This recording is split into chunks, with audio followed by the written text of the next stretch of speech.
Está começando mais um episódio do Torá com Fritas, o podcast kasher do conteúdo judaico. Eu sou Moré Telhotz, hebraísta, historiador e estudante de rabinato. E eu sou a Angela Goldstein, orientalista, mergulhadora e distraída. Estava conversando com o Theo agora, que eu escrevi por cima do nosso roteiro de hoje, mas vamos que vamos, Deus no comando. Hoje vai ser uma continuação do episódio que a gente tinha começado na última semana, que a gente conversou sobre Abraão e a origem da religião judaica. E a ideia de hoje é a gente conversar pulando alguns patriarcas, chegando em Moisés, que não chega a ser um dos patriarcas, né, Theo? Não é considerado.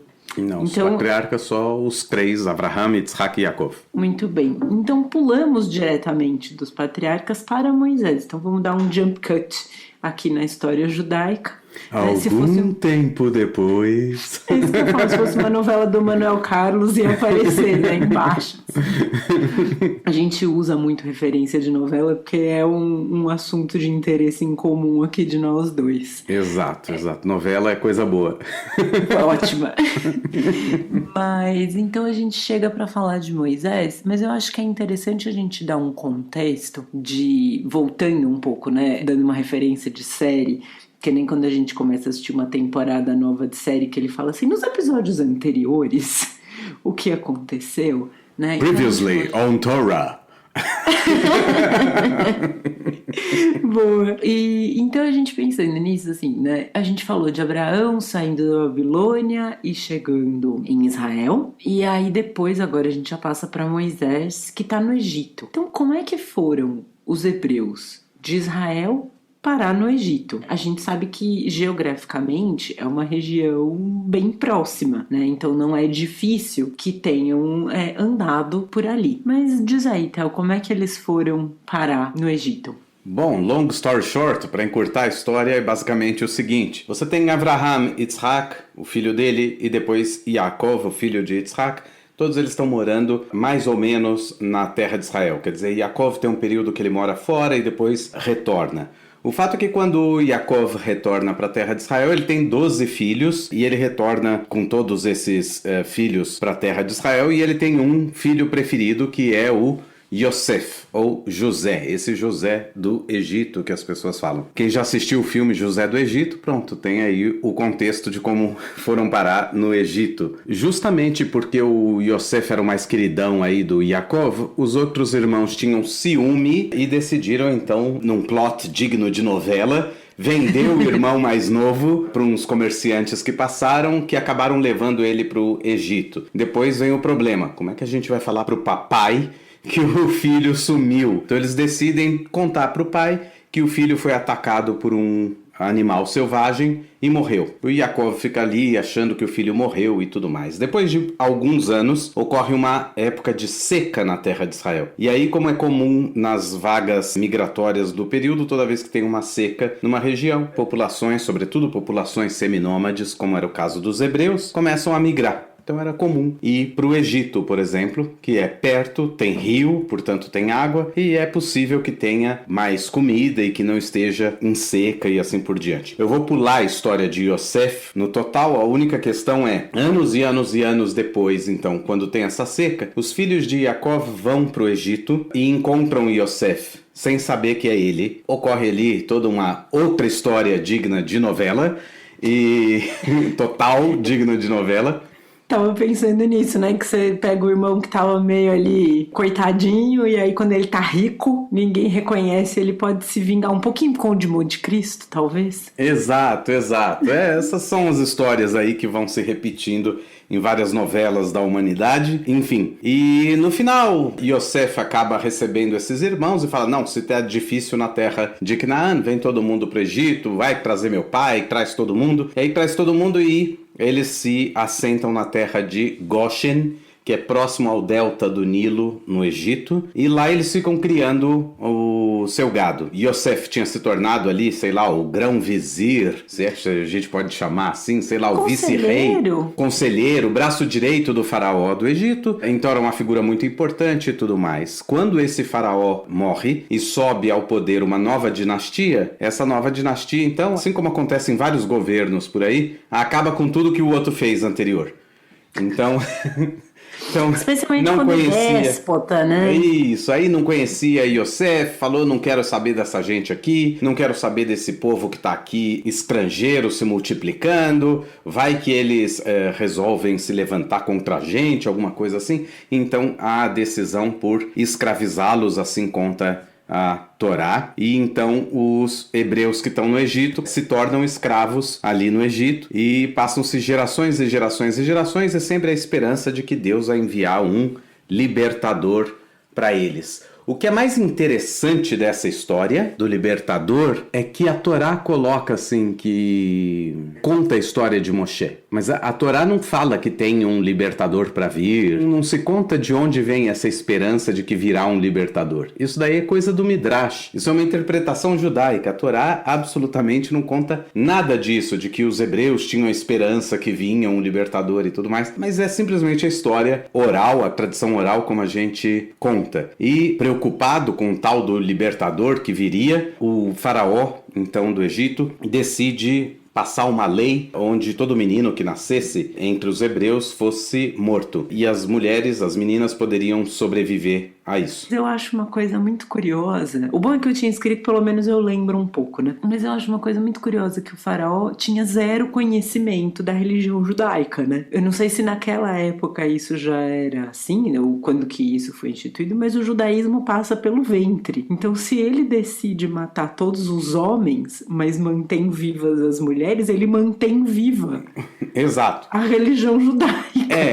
Na época ainda não era matrilinear, mas de toda forma, isso deixa a gente com a pergunta é muito boa, porque a gente começa a pensar, então qual era o objetivo do faraó? Se não é, então, exterminar o povo? Porque se fosse, mandava matar toda criança que nascesse e pronto, né? Menino ou menina, né? Ou seja, no final das contas, o que acontece é que o que dá pra gente entender é que o faraó tem conhecimento de que um libertador deve vir pro povo hebreu no Egito. Essa é a questão. Isso a Torá fala. Os magos do faraó sabem que o tempo se aproxima. Ou seja, segundo a Torá, não é bem o povo hebreu que tem essa tradição. E sim, são os mágicos, né? Os magos do faraó que viram nas estrelas, escrito nas estrelas ali, ouvindo o TT Espíndola, e falaram, vai vir um salvador aí, um libertador para os hebreus. Como é um libertador, é um homem, então a solução é matar todos os meninos, que daí o libertador vai ser morto no meio deles.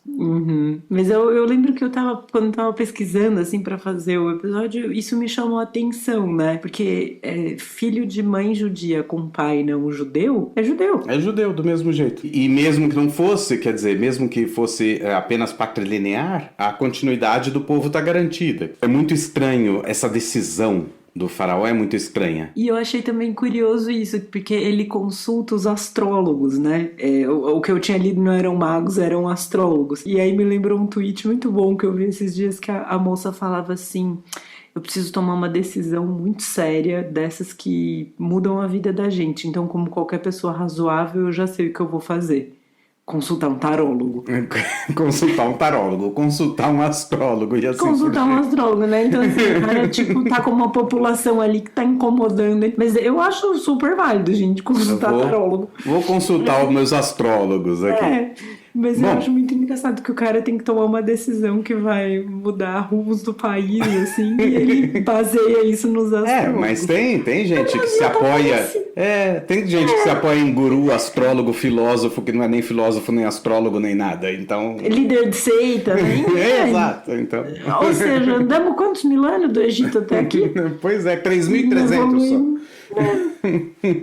Bom, mas o que acontece no final das contas é que existem parteiras hebreias, segundo a Torá, que decidem não matar as crianças, né? E vão escondendo crianças por aí. A Torá então conta a história de Yocheved e Amram, que são os pais de Moshe, e que quando ela tem o filho, ela coloca o filho numa cesta coberta de betume.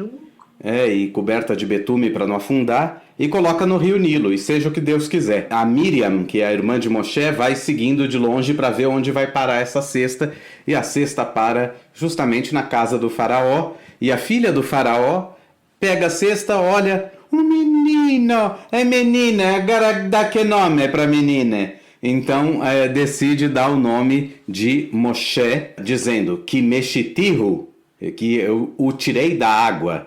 Ou seja, Moshe é um nome egípcio. Porque se ela deu essa explicação, ela não falava hebraico, então Moshe é um nome egípcio, ele não é um nome hebraico. Aliás, tem vários faraós, vários não, mas tem alguns faraós que tem o sufixo Moshe no nome. É que a gente conhece como Moses, né? Tutmoses, ou Tutmoses, que as pessoas falam, mas esse é um nome muito comum, o próprio Ramsés, Mesés. Esse prefixo é muito comum, e sufixo é muito comum no nome de faraós.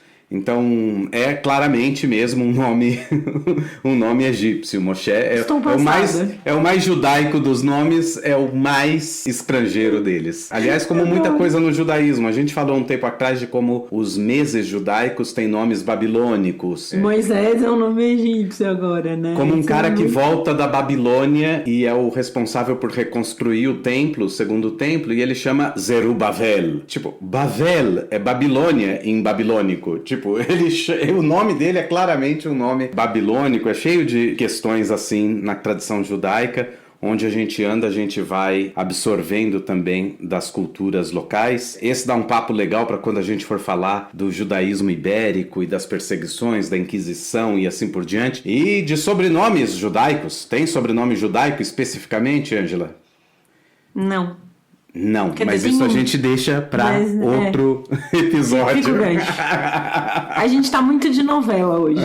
Não perca cenas dos próximos capítulos. Não perca, um dia a gente vai falar sobre esse assunto. De qualquer forma, a filha do faraó encontra e tudo mais, e a menina, a Miriam, chega pra filha do faraó e fala, seguinte, você tem quem amamente ele? Não, eu conheço uma mulher que pode dar de mamar pra ele. E aí a menina ia buscar o Moshe, o bebê Moshe todo dia, trazia para a própria mãe amamentar e levava de volta para o faraó e assim por diante. Moshe cresce tendo sido criado como um príncipe do Egito. Tá aí outra dica de filme, O Príncipe do Egito. É a dica que eu ia dar no fim do episódio. Fica as duas dicas. Os dois filmes são da DreamWorks, sendo que o Príncipe do Egito saiu antes e o José do Egito saiu depois. Ou seja, eles não são em ordem cronológica. Eles não saíram em ordem cronológica. Mas enfim. E aí então esse Moshe, que é criado dentro do palácio, cresce como um príncipe do Egito e um dia sai do palácio e vê os grandes maltratos que o povo hebreu está sofrendo. E em algum momento ele vê um egípcio castigando tão forte um hebreu que a raiva sobe e ele mata o egípcio que fez isso. E esse é o ponto de virada da história, porque nada justificaria esse ato, e ele mesmo não sabe que é hebreu. Então fica toda uma situação, o que aconteceu, quem sabe quem matou, não matou e tudo mais. Então tem toda uma história por trás que o Midrash explora muito bem e que o filme Os 10 Mandamentos do Cecil B. DeMille explora muito bem através do Midrash. Fica outra dica de filme. No fim a gente vai listar de novo. Esse precisa ter bastante paciência para assistir, né? São 4 horas de projeção, é um filme enorme, assim. Particularmente um dos meus filmes favoritos, assim. Acho fantástico. Um primor de filme, dos anos 50, um primor. Mas eu acho legal que você menciona aqui falando do Midrash, né? E aí eu acho que a gente podia abrir um quadro no Torá com Fritas, que é Torá ou Midrash? Torá ou Midrash? Faz uma pergunta, e aí a pessoa tem que pesquisar e responder. Lá no post do Instagram, a pessoa tem que... eu acho que é Midrash, eu acho que é Torá. Na verdade, para ficar mais sonoro, a gente devia chamar Rumash ou Midrash, né? Rumash ou Midrash, muito bom, muito bom. Para manter a sonoridade. Muito bom. Porque a história do Moisés, né? A gente já tinha mencionado isso nos episódios anteriores, assim, que algumas coisas a gente tem certeza que tá na Torá. Não, isso é Torá. Isso eu tenho certeza, é Torá. E aí você vai ver e não é. É Midrash. E isso, toda essa história da cestinha, do menino na cesta... Toda cara de Midrash. É uma cara de Midrash. Eu achava que isso não tava de jeito nenhum. E toda vez que eu vou... Agora eu já sei mesmo. Mas assim, por anos, eu era leitor da Torá.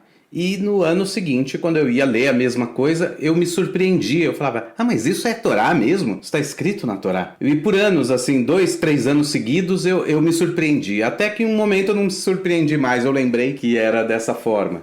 O Midrash, como a gente já falou no episódio de literatura e já mencionou outras vezes, né? Mas eu acho que talvez às vezes para quem é novo vale a gente ressaltar aqui. O Midrash é a tradição oral, então são as histórias que os rabinos contam para ilustrar passagens da Torá. E às vezes para cobrir buracos, né? Que às vezes a Torá tem buracos na história, então você cria uma história ali. Ou talvez não é uma criação dos rabinos, mas que já era uma história que vem tradicionalmente sendo contada pelo povo e chega então até os rabinos que vão escrever, né? Redigem. Vão redigir a história e tudo mais e entra e assim, e são sempre histórias assim, daí eles dão uma enriquecida nos detalhes, vão contar uma coisa que às vezes você acha que pode ser um pouco fantasiosa. Tem um jeito de historinha mesmo, né? Não, e tem outras coisas curiosas no Midrash. Existem Midrashim da época helenista na terra de Israel, quando a cultura dominante era helênica, e surgem Midrashim que tem toda a cara de fábula grega. Tipo, com animais que falam, moral de história e não sei o que, o animal que dá uma lição de moral no personagem e assim por diante. É bem interessante. Tem um Midrash que é muito legal, sobre Yom Kippur. Vamos mandar na newsletter. Isso, e o Midrash, depois eu pesquiso ele direitinho, mas o Midrash não tem nenhum ser humano. É justamente uma raposa que olha através de uma cerca, ela vê uma parreira de uvas e fica com vontade de comer a parreira de uvas, só que ela não tem como passar pela cerca. Então o que ela faz? Ela jejua, e jejua, e jejua, até ficar bem magrinha e passar pela cerca. Aí ela come todas as uvas e depois não consegue sair de lá. Então ela tem que jejuar de novo para poder sair do lugar que ela tanto jejuou para poder entrar. E aí tem uma brincadeira sobre o jejum por si só é válido ou ele tem que ser acompanhado com uma mudança de paradigma, de comportamento e assim por diante. É bem bacana, um Midrash bem bacana. Vamos mandar esse na newsletter desse episódio. Eu gosto muito das histórias que tem raposa por causa do meu sobrenome. Eu me apresento sempre como Angela Goldstein, mas eu tenho outros nomes, um deles é Raposo. Ela tem um nome artístico de Angela Goldstein. Nossa, que se eu fosse apresentar o nome inteiro, comia muito começo do podcast. Mas eu gosto das histórias com raposa, porque elas são sempre meio espertinhas, assim, né? São bonitinhas. A gente tava falando disso do Midrash ou de Torá, e essa história do Moisés, né, que a mãe põe na cesta, que é de junco, que é uma coisa que tem muito no Egito, né? E uma coisa que eu achei muito legal... muito detalhado. Assim, muito detalhada. E eles falam muito em inglês, a palavra que eles usam para junco é reed, R-E-E-D, que é como a gente chama palheta também em inglês. A palheta do clarinete, que é um dos instrumentos mais usados na música klezmer, como a gente falou no episódio de música. Eu acho legal como tudo se comunica, né? Sim, às vezes por acaso, mas associação, mas eu acho legal como tudo se comunica. Outra história aí sobre o reed é que em hebraico o Mar Vermelho se chama Yam Suf, que significa Mar dos Juncos. E diz a história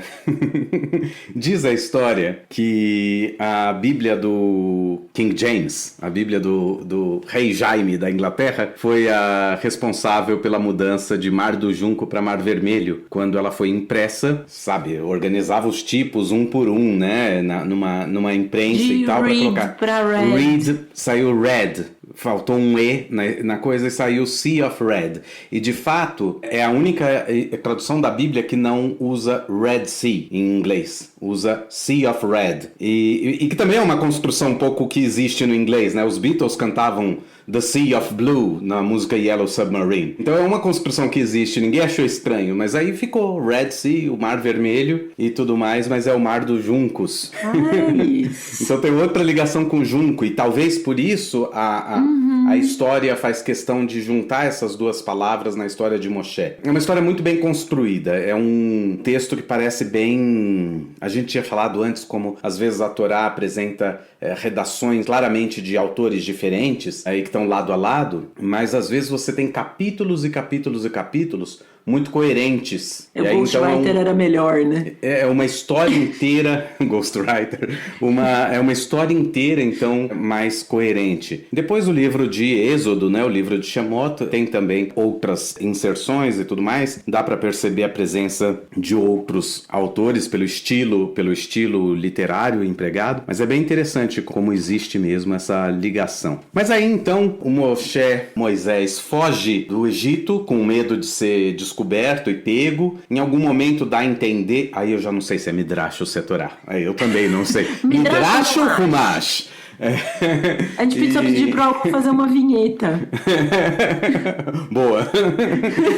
Midrash ou Humash. Moshe então foge e vai parar na terra de Midian, onde existe lá um senhor que é o sacerdote de Midian e que, curiosamente, cultua o mesmo Deus hebreu. Ou seja, ele não é um hebreu, ele é um sacerdote da região, mas o Deus que ele cultua é o Deus dos hebreus. Ele tem 12 filhas e tudo mais e tal. Moshe chega ali no meio do deserto e as filhas estão indo pegar água para dar de beber ao rebanho e encontram Moshe quase desfalecido. E então uma das filhas, a Tzipi, vulgo. Tzipi é para os íntimos, né? Tzipora, ou Séfora, ou Sefora, ou Zípora, tem várias traduções aí. Tá aí Sefora, tá vendo?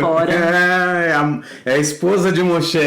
Eu aprendo muita coisa a fazer nesse podcast. Tzipora é Séfora em inglês, nas traduções em inglês.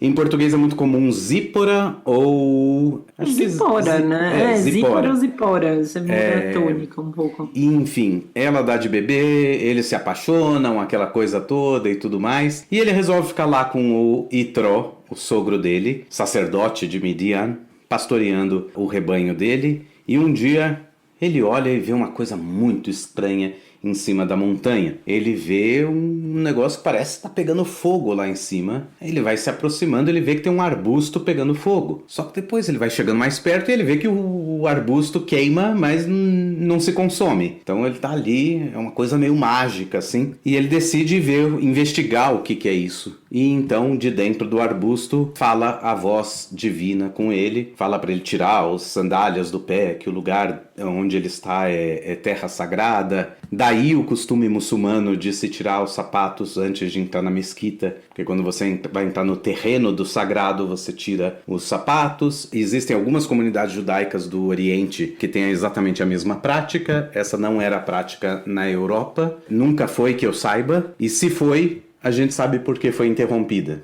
Foi na época da peste. Não tem dúvida que foi na época da peste. Mas eu acho que não. Eu acho que tem a ver com o fato de que na Europa todo mundo usava sapato, era... né, sandálias, e é frio e tudo mais, não era bem visto andar descalço ou entrar num templo religioso ou num espaço sagrado descalço. Então eu imagino que essa nunca tenha sido uma prática no judaísmo da Europa. Mas enfim, e aí então Deus faz o grande convite para Moshe de ir liderar o povo hebreu para fora do Egito, libertar o povo da escravidão. Com todos os problemas que isso acarreta, quer dizer, ninguém conhece ele, os que conhecem sabem que ele era do palácio.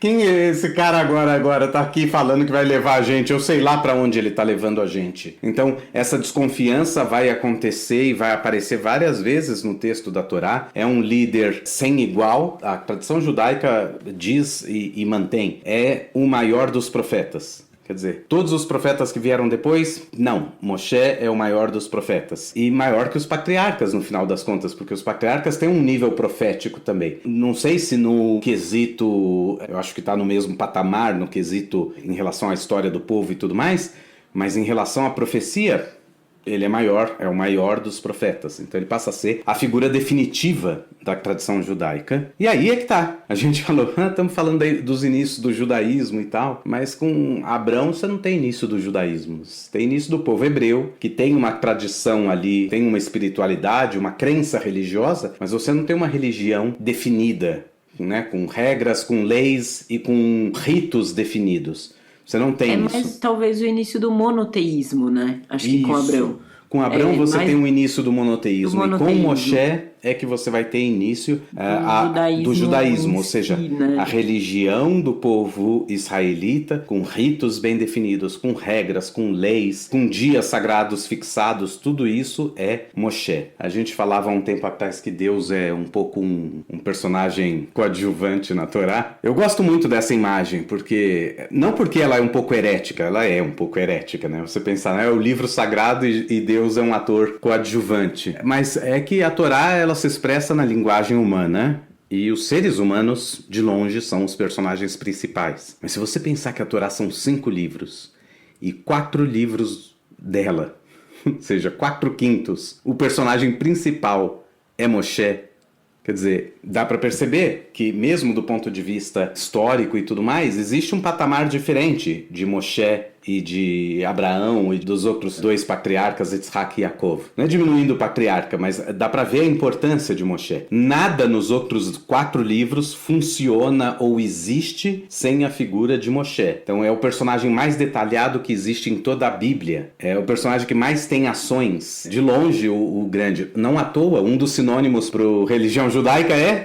Fé mosaica, né? É a fé mosaica, a religião mosaica e assim por diante. Eu tava lembrando até uma vez você me mandou um documento de alguém, era uma coisa bem antiga, acho que da época da Segunda Guerra, de alguém que estava se refugiando no Brasil, vindo da Alemanha, né? E aí no documento, naquela época, escrevia-se, né, qual era a religião da pessoa. E aí tava escrito em alemão, né, religião mosaica. É muito curioso isso, porque não é judeu, né, que é uma coisa muito, muito mais rápida de escrever, né, mais curta, judeu. Ou judia, né, no caso de uma mulher, ou fé judaica, né, uma religião judaica, mas o cara escrevia religião mosaica. Na língua alemã e em outras línguas da Europa também, o termo judeu ele não era errado o termo, mas ele era visto como pejorativo, por conta da leitura que se fazia do Novo Testamento, que os judeus mataram Jesus. Então, em algum momento, na Alemanha e em outras línguas, parou-se de se falar judeu, justamente para não criar animosidade. Parece estranho isso, que a gente fala, sempre teve perseguições. Sempre teve, mas sempre teve também momentos de não perseguição. Então, são ondas de perseguição que existem. E existem momentos que simplesmente os falantes não querem falar judeu. Eu não vou falar que o cara é judeu. Não. Aí começam a achar, aí falam israelita, aí falam fé mosaica e assim por diante. Hebreu. Hebreu, em italiano se fala hebrei. Existe a palavra judeu e judeu é pejorativo. Você vai procurar no Google a comunidade judaica de Roma, você não vai achar comunidade judaica de Roma, você vai achar comunidade hebraica de Roma.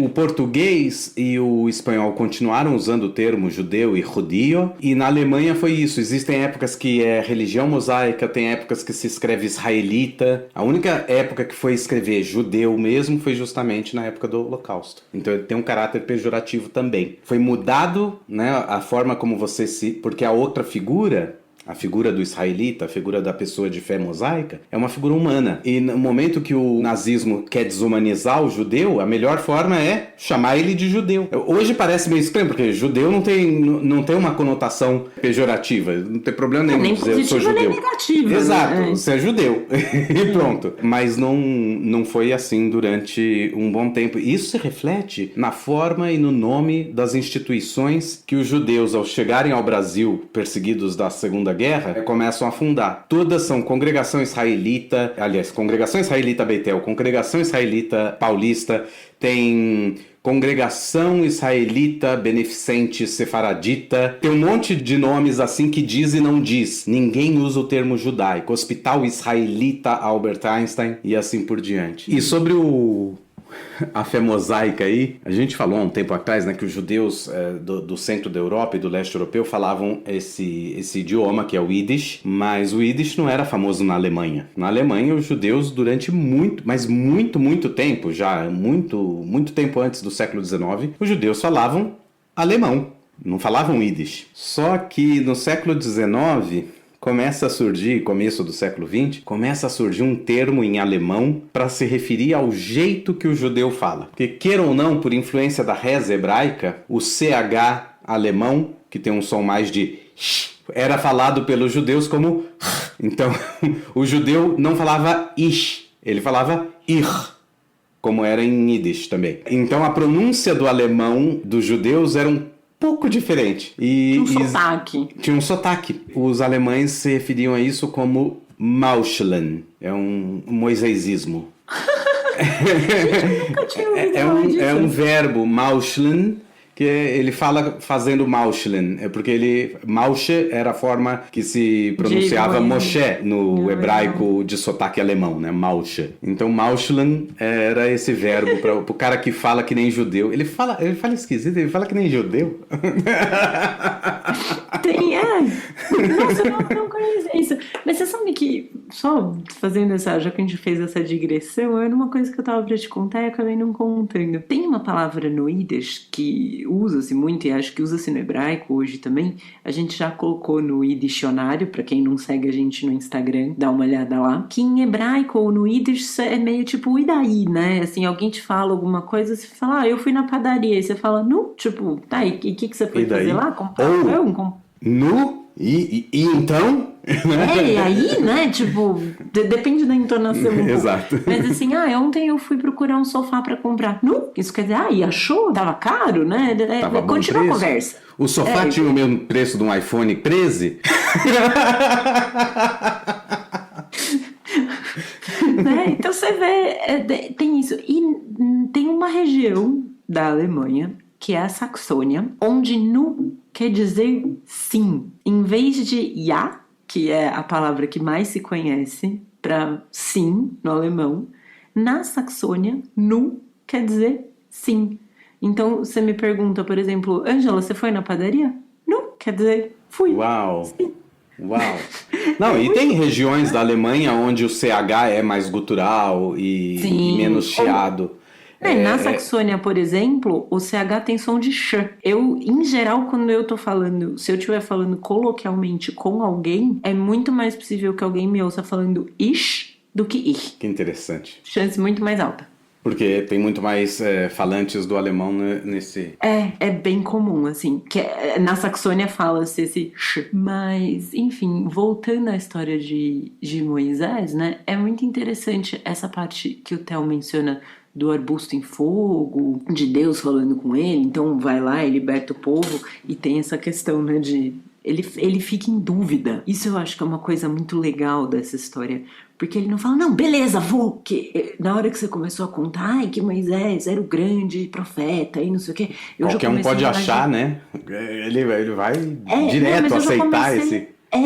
eu comecei a imaginar um curso de coach, falando seja um líder como Moisés, entendeu?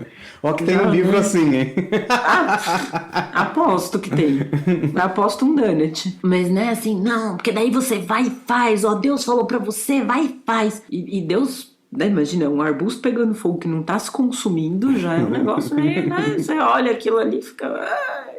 não tá normal. E aí Deus, como o arbusto, começa a falar com você, e é Deus. E aí fala, Moisés, vai lá e liberta o povo que está escravizado, que é o teu povo. Ele fala, será? Só tem gente mais qualificada.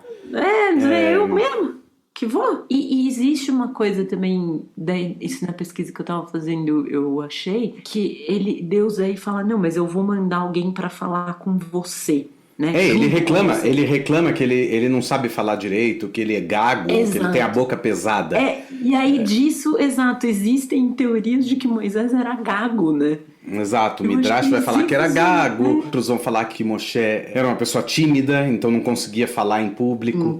Então os Midrashim tentam entender o que a Torá quis dizer com boca pesada, porque boca pesada não quer dizer muita coisa.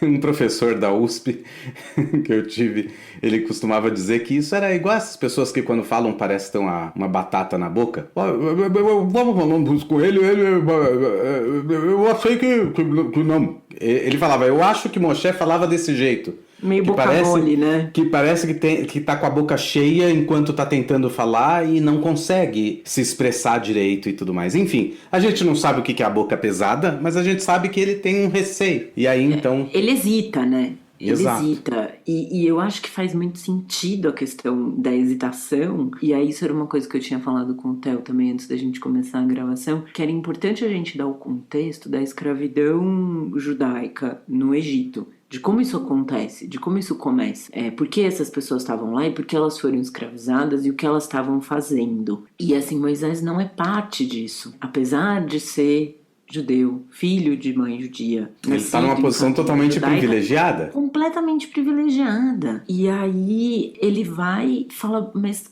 essas pessoas nem me conhecem. Como é que eu vou chegar lá pra elas e falar, vem, gente, me segue. Vamos, gente, vem comigo. Deus me mandou vir aqui. E ele tá certo. Porque se chega uma pessoa dessa falando isso pra você, você fala, velho, quem que é esse cara? Numa situação horrível que as pessoas estavam. Não consigo nem imaginar o que seja isso. Mas assim, também. E aí vai chegar um cara meio white savior, né? Tipo, o cara que, ai, olha, eu tô aqui na posição boa, eu sei mais que vocês. Vem comigo, gente, vamos lá. Eu vou tirar vocês. É o... Confia em mim. É o exército americano indo levar a democracia em algum lugar distante do planeta. São os romanos invadindo outras províncias para falar, vocês estão em guerra? A gente veio trazer a paz. Traz aí a 13ª Legião. A paz vem em forma de legião romana matando as pessoas. Descendo um sarrafo nos outros, né? E assim, então eu acho muito interessante essa parte que ele fala. E você fala, não, mas o senhor tem certeza? É eu mesmo que é pra ir? Vai lá, vem bem. Aliás, isso aparece um pouco também no profeta Shmuel, bem depois, que ele meio que não aceita de primeira assim esse chamado, não. Ele meio que, peraí, não é bem assim. É interessante mesmo que essa hesitação, ela contrasta com a não hesitação de Abraão. É estranho. Também, né? Abraão podia ter falado, não, que é isso? Eu não, eu tô aqui bem no meu lugar. Não, de repente Deus fala, vai pro lugar que eu vou te mandar. Ele pega a trouxa dele e vai. Circuncida. Ele vai lá e se circuncida, porque Deus falou. O cara devia falar, mas é que eu só tenho um. Bem aí, né? Pode ser em outro lugar. Ó, dedo eu tenho 10 na mão, tenho 10 no pé. Né? Então, quer dizer, esse tipo de hesitação que não existe em Abraão, ela existe em Moshe, ela existe em Shmuel e tem aí outras figuras nesse sentido. E aí, como você falou, Deus fala, não, vou mandar alguém para falar do seu lado. E é justamente o irmão de Moshe, é Aharon. E aí pode ficar ainda pior o soneto, quer dizer, eu não estava escravo com vocês, eu vim salvar vocês e assim, meu irmão aqui tá do meu lado, quem são vocês? Por que Na vocês... fila da matzá. Por que vocês de repente viraram os nossos líderes? Então isso é difícil. E ele tem não outra é uma coisa. liderança que desponta internamente, né, Exato. do movimento. E mais que isso, ele não conhece essa divindade também. É diferente daquele povo Ele foi que, criado estando no palácio, escravo, né? ele só conhecia a religião egípcia, ele não conhecia essa tradição do povo dele. E até que ele fala, mas e se eu for lá, o pessoal vai perguntar, qual que é o nome desse Deus aí que te mandou trazer? O que eu digo? Porque eu também não sei. E aí Deus fala, eu serei o que serei. E assim você vai dizer para eles, eu serei, me enviou para tirar vocês do Egito. Meio Isso não mestre diz... dos magos, hein? Muito mestre dos magos, mas com outro problema. Esse nome, eu serei o que serei, não tinha aparecido até agora na história. Então por que falar dessa forma vai fazer o povo falar, era isso mesmo? Não sei, né? É a senha, né? Sei lá, eu acho que se Deus tivesse falado, por exemplo, eu sou o Deus de Abraão, Isaac e Jacó, isso diz mais para aquele povo, que eles sabem que eles adoram o Deus de Abraão, Isaac e Jacó. Agora, eu serei o que serei, não diz muita coisa, mas teologicamente diz muita coisa. Eu serei o que serei dá muitas interpretações, quer dizer, se para você se essa divindade é nervosa e castigadora e qualquer coisa, né, a ira dele consome, não sei o quê, vai ser assim a divindade para você. Se para você a divindade é um pai amoroso e assim por diante, é assim que a divindade vai ser para você. E assim por diante. Então, teologicamente, tem implicações muito interessantes esse nome aí, mas E ele isso convence, vai levar... né? Convence. Moshe vai e... Convence. Deus ainda fala, pega essa vara aí que você tem na mão, joga aí no chão que eu vou te mostrar o tipo de coisa que eu vou fazer pro Egito, né? E transforma a vara numa serpente. Numa serpente. Né? Depois ele fala para Moshe esticar a manga e mostrar o braço. e aí o braço fica inteirinho coberto de lepra, aí depois mais uma palavra divina e o braço volta ao normal e fala, eu sei fazer uns milagres. Eu vou fazer. Uns sinais aí vão te acompanhar enquanto você estiver lá tentando convencer. Pode ficar tranquilo, não sou qualquer um. Eu tô bastante tempo nesse ramo. Esse ramo de divindade, eu meio que inventei esse bagulho aí. Eu tô sabendo de como que é. Enfim, Deus fala e Moshe finalmente fala, ok, então vamos nessa, lá. Né? E aí tem início toda essa epopeia da saída do Egito, que não é fácil. Ele vai pedir pro faraó, e assim, outra coisa que eu acho interessante, né? Porque daí vem as 10 pragas do Egito, e aí ele vai pedir pro faraó, o faraó fala não, aí manda a praga. Aí o faraó fala, tá, não é bom isso aí, né? Aí ele fala, então, deixa o meu povo ir. Aí o faraó fala, tá bom, pode ir. Aí eles começam a se ajeitar pra sair. O faraó fala, não. Aí, eu voltei a casa. Aí manda a praga. Aí o faraó fala, melhor deixar aí. Aí demora 10 pragas pro faraó se passa convencer. a praga, ele fala, não vai não. Aí Deus manda outra praga. Aí o faraó fala, pode ir. Aí passa um pouco a praga e ele fala, mudei de ideia. Não pode, não. É o tempo todo ele volta atrás. E as pragas, eu acho que elas são interessantes porque a gente está vivendo algumas. Por exemplo, aqui, nuvem de gafanhotos ataca plantações, a 8ª praga. No ano passado a gente teve isso. A escuridão encobre o sol por 3 dias. Em 2019 teve um dia que eu estava ali na sacadinha do escritório onde eu trabalhava, em São Paulo, que o dia virou noite. E eu acredito que quem estava em São Paulo nesse dia também se lembra. Eram 3 horas da tarde, estava escuro. Foi notícia. E agora as nuvens de poeira cobrindo o céu também. As nuvens de poeira cobrindo o céu também. A morte dos animais. Enfim, chuva de granizo destrói a plantação. Pústulas cobrem homens e animais. Essa ainda não aconteceu, mas teve um Covid. Eu queria... Pode dizer que, se nada disso for ainda aviso suficiente, fica a dica que morte do primogênito é tiro e queda.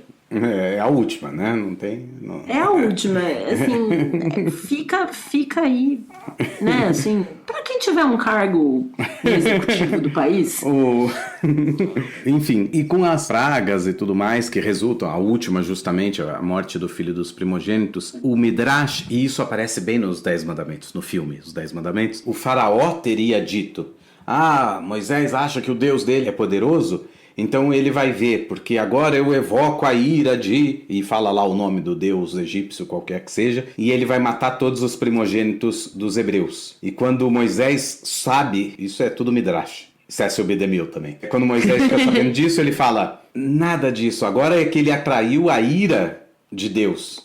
Uhum. Porque ele está achando que ele vai conseguir matar os primogênitos dos hebreus. Não. Vai ser justamente o contrário. Deus vai passar e matar os primogênitos do Egito. E aí vem toda a história de se sacrificar um cordeiro, que começa a dar origem ao que vai ser o Pessach, um cordeiro, e passar o sangue no batente das portas. Todo mundo que tem esse sinal na porta, o anjo da morte vai passar sobre... Pass over, como se diz em inglês, vai passar sobre a casa desses que tem o sinal, que são a casa dos hebreus. Em hebraico isso é passar, não é passar, né? Mas é passar. O verbo lifsoar, de pular, e daí o nome da festa de Pessach, porque passou sobre, Passover, as casas dos hebreus no Egito. E aí vem toda essa tradição de se relembrar essa noite, na noite do Seder de Pessach. Enfim, essas são as grandes histórias, mas até aí, a gente falou lá atrás que ele funda aí o judaísmo, ainda não tem judaísmo. Ainda tá na epopeia da libertação. Aí ele caminha com esse povo, dias e dias e dias, são perseguidos novamente pelo exército do faraó, que o faraó se arrepende mais uma vez de ter deixado eles partirem. E aí eles se encontram entre, como se diz em português, entre a cruz e a espada, eles se encontram entre o mar e o exército egípcio, e aí ocorre o tal do grande milagre das águas que se abrem, e os hebreus passam a pé enxuto por esse lugar, e depois as águas se fecham em cima dos egípcios. Afogando, né? O exército. E afogando e tudo bem... mais. Não, e assim, o texto depois que isso acontece, tem todo um texto exaltando Deus que matou e afogou cavaleiro e cavalo e não sei o que, e você fala, nossa, que texto mais... Tá, você estava sendo perseguido, a verdade é que você estava sendo perseguido e tudo mais, então, datadamente, assim, o texto se justifica. Mas, muito posteriormente, na época dos rabinos, os rabinos vão contar um midrash um pouco diferente, que no momento que Deus fecha a água sobre os egípcios, os anjos começam a cantar uma canção de louvor e Deus repreende os anjos e fala assim, não quero louvor nenhum, não. Os meus filhos estão morrendo afogados e vocês vão cantar canção de louvor? Quer dizer, o Midrash quer trazer uma ideia de que Deus não está contente que ele teve que chegar a esse ponto. Agora, quando a gente lê o Velho Testamento, parece que Deus está bem contente em fazer essas coisas, né? Mas aí é que está o eu serei quem serei. 1300 anos depois, os rabinos estão olhando para essa história e falam, meio pesado isso aí, né? Vamos fazer diferente. Exaltando violência, né? Exato. Outras coisas. Todo dia de festa no judaísmo, festa religiosa, costuma-se rezar Hallel na reza de Shacharit. É uma porção de salmos que exaltam a Deus. Na festa de Pessach, você só no primeiro dia, ou na diáspora nos 2 primeiros dias de Pessach, você reza o Hallel completo. No restante, você reza o Hallel pulando alguns salmos. E a explicação é porque você não pode ser feliz por completo nessa festa. Porque para você ser libertado, muita gente teve que morrer. Primogênitos que não tinham nada a ver com o assunto tiveram que morrer. Então, para criar essa consciência de que isso não foi de graça e é só maravilhas, não. Ou como diz a Zélia Duncan, a vida não é só praia, mas é também Copacabana. De vez em quando tem Copacabana na vida, mas a vida não é só praia. Então, existem preços a se pagar aí por isso tudo. E também no Seder de Pessach, o primeiro copo de vinho, a gente diminui do copo, a gente tira gotinhas de vinho a cada praga que se fala. E o vinho, na tradição judaica, é a alegria. Quando você diminui a alegria. Porque você não pode ficar feliz por completo porque Deus mandou pragas para destruírem. Matou os animais, né? Matou para destruírem essas pessoas e tudo mais, né? Apesar que tem uns primogênitos. O problema maior mesmo era com o faraó e não com o povo propriamente. E o povo acaba pagando pelas ações do faraó. Né? Não é mesmo? Pois é, acontece isso. E aí é que vem o grande acontecimento, que daí eles acampam no pé do Monte Sinai e vem o famoso 10 Mandamentos, não? O filme, inclusive, sem querer dar spoiler... Ai, pelo amor de Deus, gente, não. Spoiler, primeiro, de um filme de 1950 já não é mais depois spoiler. Da Bíblia, né? Já venceu. E ele conta uma história bíblica, que já está editada há muito tempo. Então, não tem spoiler, não. Mas é interessante que o filme chama Os 10 Mandamentos. E você fica lá 4 horas assistindo toda a epopeia da libertação do povo. Nos últimos 20 minutos do filme é que finalmente o povo sai, tem a cena do mar. São as melhores cenas do filme, estão nos últimos 20 minutos. Não, então o filme vale a pena, mas as cenas clássicas que a gente conhece estão nos últimos 20 minutos. E aí Moshe recebe os 10 mandamentos e pronto, acabou o filme. Ou seja, o filme podia ser chamado A Saída do Egito e não Os 10 Mandamentos. Mas aí é que a gente tem o início, efetivamente, da religião judaica. Né? E Moshe vai ser chamado de o legislador pelos rabinos do Talmud. Ele é o legislador. Se a gente pensa que Torá significa lei, que a figura maior do judaísmo é o legislador, fica claro porque que a tradição entende ele como o maior dos profetas. Né? Falava com Deus, estabeleceu ali essa quantidade de regras e de leis e tudo mais. Isso tudo vai aparecer nesses livros mosaicos, né? Nesses livros de Moisés. Mas a relação de Moisés com Deus também é muito interessante em toda a Torá. Claro, toda vez que a divindade fala com o ser humano na Bíblia judaica, tem coisas muito interessantes para se enxergar. Mas justamente como a gente falou antes, tem essa história tão grande, né? 4 livros dos 5 da Torá. Então, Moshe fala demais com a divindade e a divindade fala demais com Moshe. Então, é uma relação íntima que vai se desenvolvendo entre os dois. E tem coisas muito interessantes. Quer dizer, logo que saem do Egito, recebe os 10 mandamentos, aquela coisa toda, o povo já começa a reclamar que não tem água no deserto para beber. Tem todo tipo de reclamações. E toda hora volta... Todo que tem, são judeus. São judeus. Toda hora volta uma frase recorrente na Torá que é: era melhor que a gente tivesse ficado no Egito do que morrer aqui nesse deserto. Então é um povo meio ingrato assim, né? E aí toda vez que acontece isso, Deus fica muito irado. Pô, eu fiz o que fiz e os caras estão reclamando que queria voltar pro Egito, não é possível. A primeira mãe judia da história é Deus, né? É Deus. E Moshe fica tentando apaziguar Deus o tempo todo. E numa das passagens que eu acho uma das passagens mais interessantes, na verdade são todas, mas essa passagem é muito interessante, é justamente depois dos 40 dias na montanha, né, no Monte Sinai, o povo lá, sem saber o que aconteceu com Moshe, resolve fazer um bezerro de ouro e adorar esse bezerro como se fosse o Deus, e dizendo, olha, esse é o teu Deus, Israel, que te tirou do Egito. E aí Deus fica bravo e fala no capítulo 32 do livro de Êxodo, a partir do versículo 7. Deus diz a Moisés, vai, desce, porque o teu povo, que tu fizeste subir da terra do Egito, se corrompeu. Tem nada a ver com isso, né? É sério isso, Deus? É assim mesmo que você fala com Moshe? O teu povo que você... Como se fosse a decisão tivesse sido de Moshe.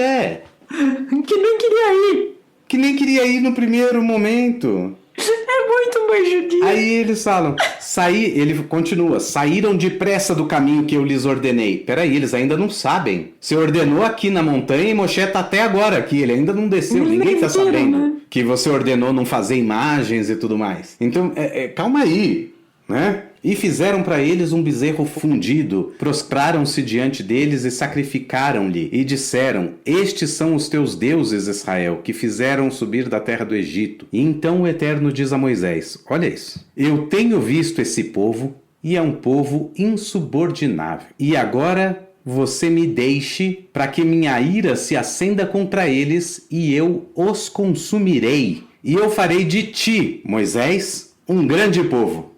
A divindade prometeu para Abraham, vou fazer de você um grande povo. Esse povo agora estava no Egito, eu tiro ele, aí eu mato ele e falo para Moisés, eu vou fazer de você um grande povo. Moshe vai acreditar? Mesmo que acreditasse, aí vem o lado que os rabinos vão dizer, olha a humildade de Moshe, que diante dessa proposta ele podia ter dito, opa, tá bom, Beseder, Beseder, vamos lá, destrói todo mundo e eu começo um novo povo. E não. Moshe faz justamente o contrário. Eu chamo essa passagem de Moshe sendo assessor de imagem de Deus. É o Relações Públicas. É o Relações Públicas de Deus.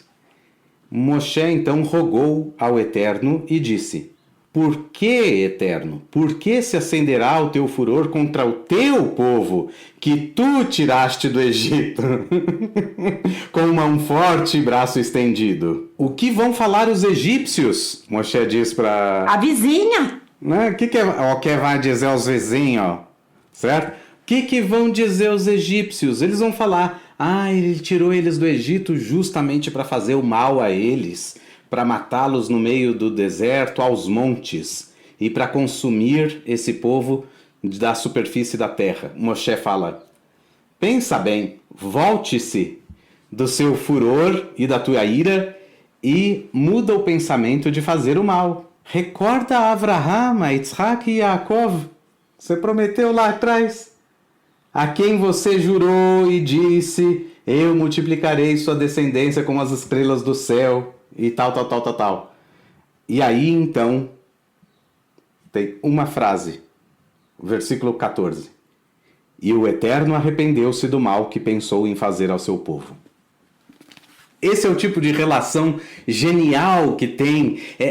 Por isso que o livro é tão gostoso de ler. É um livro bacana de ler, é uma literatura boa. Quer dizer, eu serei quem serei. Tipo, se você quisesse, Moshe não tivesse feito nada, ele ia ser esse Deus destruidor, ia acabar com tudo e tudo mais. Quando Moshe quis que fosse diferente, então ele foi diferente. Eu serei o que serei. Então, essa coisa, Moshe relações públicas, Moshe que inverte o discurso divino, não vem com essa de dizer que eu que tirei esse povo do Egito. Você está querendo encher a minha bola? Não fui eu. Foi você que tirou com braço forte, mão estendida. Eu só fui uma ferramenta ali. Não vem querendo me dizer, vou fazer de você um grande povo. Depois que você prometeu a Abraham e agora vai matar todo mundo, agora quem garante que daqui a 3, 4 gerações você não vai ficar bravo e destruir todo mundo também? Não, honra a tua palavra. Você jurou para Abraham que ia fazer desse povo uma grande nação e agora não tem que voltar atrás, não.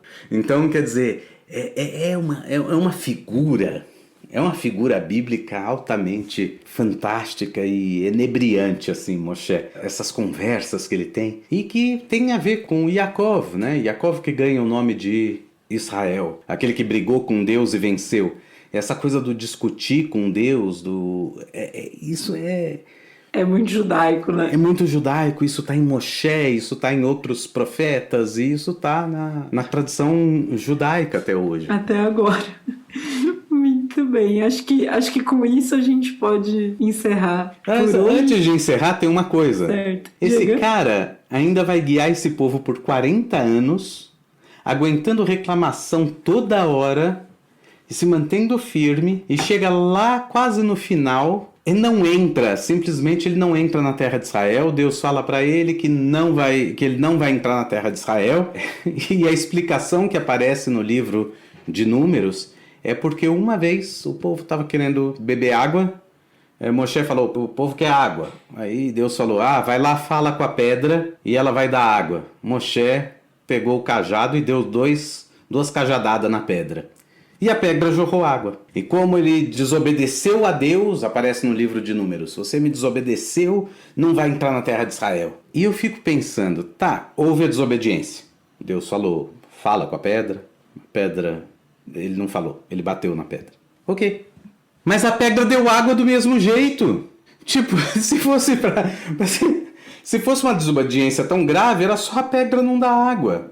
E tava tudo bem. É verdade. Era só a pedra não dar água. Não, a pedra deu água do mesmo jeito. Então não tem algo tão grave aqui. E de repente aparece isso. Não vai entrar, não vai entrar.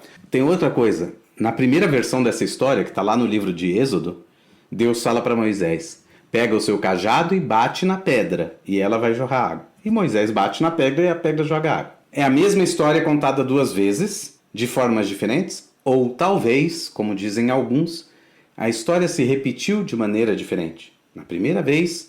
era para bater na pedra, Moshe bateu. Na segunda vez era para falar com a pedra e Moshe bateu na pedra. Também tem um problema, né? Tem uma incoerência aí. A primeira vez era bater, como é que agora? Nem prestei atenção, achei que era só fazer a mesma coisa. Então, tem toda uma série de desculpas aí que ele podia dar e falar... E ele tenta barganhar com Deus para entrar na terra de Israel e no final das contas não entra na terra de Israel. E esse demorou muitos anos para eu me conformar com essa história. E foi graças a um aluno de Bar Mitzvah que meio que eu me conformei com a história. Que eu contei tudo isso, eu falava que não parecia justo por essa forma, tal. Todo ano eu leio a Torá e fico esperando que de repente esse ano mudou. E esse menino, quase 13 anos, ele olhou para mim e falou assim, mas Deus não chamou Moisés para levar o povo de Israel para a terra de Canaã? Eu falei, sim. Ele falou, então, ele fez isso. Ele cumpriu a missão dele. Por que a gente acha que ele ia entrar junto? Eu olhei para o menino e falei, você tem razão. Porque se eu te falar, não, entra aí, eu te dou uma carona até a sua casa, eu vou te levar até a porta e você que entra. Não tem essa de assumir necessariamente que eu vou entrar. Eu dou uma carona para alguém, eu tenho que entrar para tomar um café. Não necessariamente. Então, aí eu comecei a me conformar um pouco melhor com essa história. Moshe cumpriu a missão dele. Acho que ele não entendeu. Acho que ele esperava um pouco mais depois de tanto. E a gente espera, porque a gente cria uma relação com esse personagem durante esses 4 livros. É quase um ano inteiro para ler toda a Torá. Então é quase um ano inteiro ouvindo só e disse Moisés, e falou Moisés, e fez Moisés, e Deus falou com Moisés, e Moisés falou para Deus. E você está acompanhando esse relacionamento e essa figura. Não é possível que no final Deus não vai deixar ele entrar. Você cria as expectativas, mas na verdade você cria as expectativas baseado em algo que não é real, né? A realidade é que ele cumpre a missão dele. E essa é a figura. Verdade. Essa é a figura das figuras do judaísmo. É o cara que não vai ver o judaísmo se desenvolver. Legisla, as pessoas vão entrar na terra de Israel e vão desenvolver o judaísmo, e ele não vai ver isso, que ele morre antes. O professor Hans Borger dizia, ele escreve isso no livro dele, Uma História do Povo Judeu, quando ele fala do surgimento do Islã. Ele já tinha falado do surgimento do cristianismo e ele já tinha contado toda a história do povo judeu. E em um momento ele fala que a grande diferença no Islã é que o profeta ele é um profeta realizado, porque Maomé ainda estava em vida quando ele viu a expansão do Islã. Ele viu o Islã crescer e se tornar efetivamente uma religião. Ele viu isso acontecer. Enquanto Jesus não viu o cristianismo virar uma religião. Moisés não viu o judaísmo virar uma religião. Então o Hans Borger fala do profeta realizado, que se realiza na sua profecia, é Maomé, é Muhammad. Isso é bem interessante também. Bem interessante. Mas como que dentro da tradição judaica, essa coisa do profeta incompleto não faz dele menor, de maneira alguma. Mas é muito comum o profeta ser incompleto, o profeta não chegar ao fim, não ser realizado. É bem curioso isso na tradição judaica. Bom, com isso sim, eu acho que dá para ter Muito bem. Então, as dicas de filmes, né, que a gente queria deixar já ficaram aí ao longo do episódio. Então, eu queria indicar O Príncipe do Egito, que é da DreamWorks, e o Theo falou também, são os 10 Mandamentos? É o José do Egito, também da DreamWorks. Os 10 Mandamentos. Eu só ia falar que o Príncipe do Egito tem disponível no Amazon Prime, para quem quiser assistir. Bacana. O José do Egito eu não tenho certeza, mas é possível que esteja também. E os 10 Mandamentos... Os 10 Mandamentos do Cecil B. DeMille, filme clássico mesmo. Ele vale a pena por várias coisas. Primeiro, ele é o primeiro filme que foi para os cinemas já com a tecnologia Technicolor, que as pessoas não sabem o que é Technicolor. Era colorido quadro por quadro. Aquele quadrinho minúsculo do filme era pintado à mão. Isso é tecnologia Technicolor. Baita tecnologia. Era à mão. E um filme de 4 horas. O Vento Levou é de 1 ou 2 anos antes. E ele saiu nos cinemas em preto e branco. Depois ele foi colorizado. Então, os 10 Mandamentos tem essa coisa. Ele é o primeiro filme colorido antes de existir filme colorido. O filme, propriamente, um material, né, colorido. Então, ele era preto e branco, você pintava e trazia ele em cores. Então, essa é uma história muito imponente, porque é um filme de 4 horas e tudo mais. A imagética dele é uma imagética bonita. Muitos historiadores não gostam porque falam, todo mundo exagerava o Egito. É claro que exagera, é um filme colorido, velho. Filme colorido, você bota azul, prateado, dourado, você faz tudo que você quiser no Egito. É filme. Então você cria todo... Realmente, ele é muito mais colorido do que o Egito mostra nas suas pinturas, né? Mas... Eu achei coloridíssimo, mas enfim. Mas enfim, é um filme realmente muito, muito bonito, muito, muito bacana de se assistir.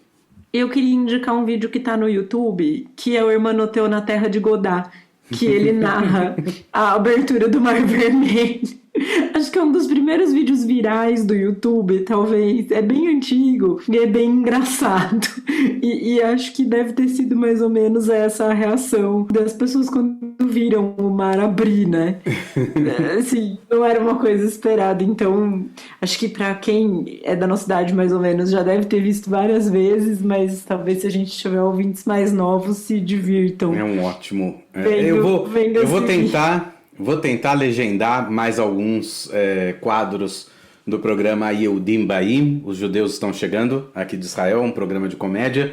É que dá muito trabalho legendar. Eu queria mostrar um vídeo pra Ângela uma vez, demorou muito. É maravilhoso. Foram, assim, 2-3 horas trabalhando num quadro de 6 minutos pra legendar aquilo tudo. Valeu muito a pena, mas é assim, é um trabalho que você investe um tempo, né? Aliás, com todo isso ele o meu querendo respeito... dizer que eu preciso estudar mais hebraico. Todo o meu respeito a quem faz legendas, porque realmente é um trabalho fantástico. E de livro, eu sugeriria o livro do rabino Manes Kogan. É um rabino argentino que mora nos Estados Unidos já há muito tempo, e ele lançou esse livro Fables from the Jewish Tradition. E basicamente o que ele faz é trazer fábulas que aparecem no Midrash e compará-las com fábulas do mundo grego, e mostrando que elas têm a mesma moral e que às vezes não têm a mesma moral, e como que os rabinos modificam a história para trazer uma moral judaica para dentro da história rabínica. É um livro muito, muito bacana. Fica a minha recomendação. E é graças aos nossos apoiadores que o Torá com Fritas continua chegando quinzenalmente a todos os nossos ouvintes. Nosso muito obrigado a Marcos Santos, Ana Carolina Bragança, Davi Beraja, Heloísa Montenegro, Sérgio Raposo, Juliana Albuquerque, Sara Moraes, Alan Oliveira, Otto Canabrava, Fátima Soares, Gregory Chebeliski, Urilan, Maria Eduarda Yerke, Paulo Almeida, Luísa Palácio, Miranildo Filho, Ariela Kilinski, Ivana Leite, Fernanda Goulart, Laís Lima, Jurandir Manuel, Sara Bergamin, Breno de San Martin e Kleber Lima. A vocês, nosso muito obrigado. E para nos apoiar, basta acessar a nossa página no Catarse e conferir as faixas de apoio disponíveis. Muito bem, então com isso nós terminamos por aqui o episódio de hoje do Torá com Fritas. Lembrando que vocês podem entrar em contato com a gente através do e-mail toracomfritas@gmail.com, nos seguir no Instagram, @toracomfritas, e também no Twitter, @toracomfritas. Para não perder nenhum episódio, você assina o nosso feed no seu tocador de podcasts preferido. Eu sou a Angela Goldstein, junto com o Theo Hotz, idealizadora e apresentadora do Torá com Fritas. O Alu é o nosso editor de som e intérprete da nossa música de abertura, a conhecida Havanaguila. Para entrar em contato com ele, é só procurar no Instagram pelo @oaludesempre ou @aluprodu. A nossa identidade visual é da Maia Batalha. Muito obrigada a todo mundo que nos ouviu até agora. Muito obrigado e até o próximo episódio.